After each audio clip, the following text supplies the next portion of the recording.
Welcome to Women of the Word for March.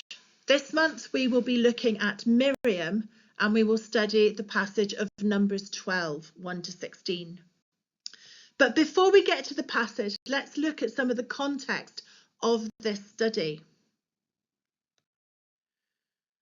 For the wider context, we need to go back to the beginning of Exodus. In Exodus 1, it is 400 years after the end of Genesis.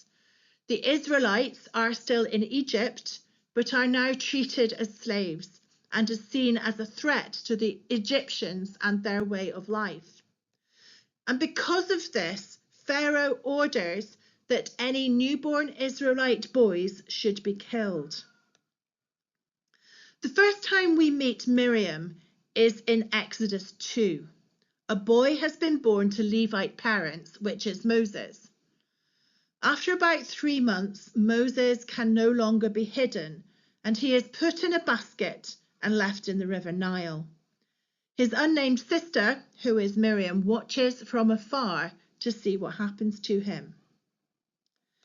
Moses is found by Pharaoh's daughter.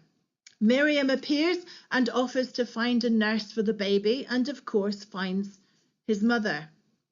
So Moses stays in his family home until he is weaned and is then brought up as the son of Pharaoh's daughter. The next time we meet Miriam is in Exodus 15 after the Exodus. Miriam is called a prophetess, the first one in the Bible. And after the Israelites have crossed the Red Sea and the Egyptians have been destroyed, Miriam leads the women in praise to God for their escape from Egypt.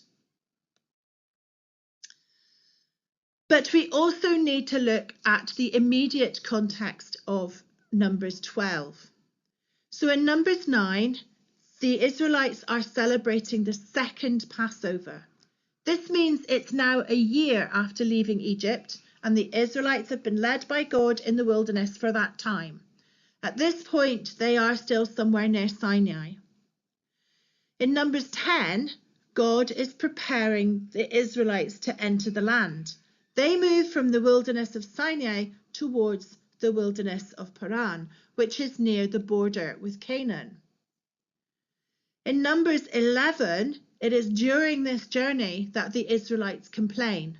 They are fed up with the food, the manna that God has provided in the desert, and they look back to the supposedly good times and good food in Egypt, forgetting their slavery. Even Moses complains to God about the Israelites complaining. God provides meat in the form of quail, but judges the Israelites.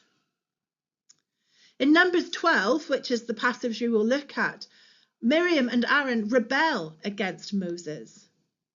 And in Numbers 13 and 14, Moses sends the spies out into the promised land of Canaan, who say that the land is rich and fertile, but they then refuse to go in to conquer the land. As judgment, the Israelites will wander in the wilderness for 40 years until they have all died.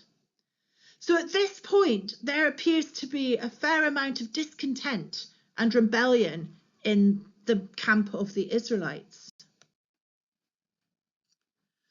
So by the time we get to Numbers 12, these siblings are established in their roles. Moses, the youngest, is the leader of the Israelites. He has led them out of Egypt into the wilderness. He is the one who talks face to face with God at the entrance to the tabernacles. His relationship with God is unique.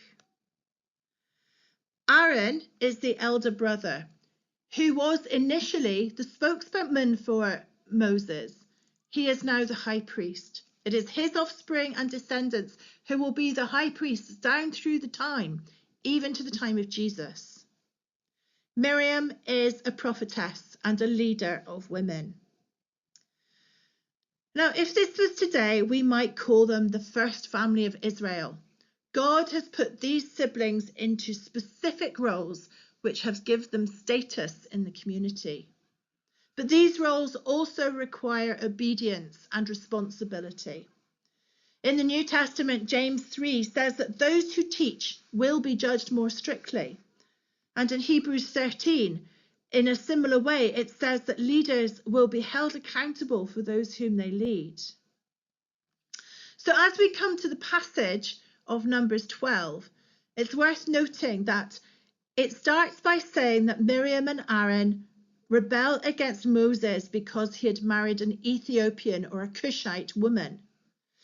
It is unclear who this is, but God had not forbidden marriage with the Cushites in the same way that he had forbidden marriage between Israelites and the Canaanites. So why have they complained? Well, let's look at the passage and see what we can find.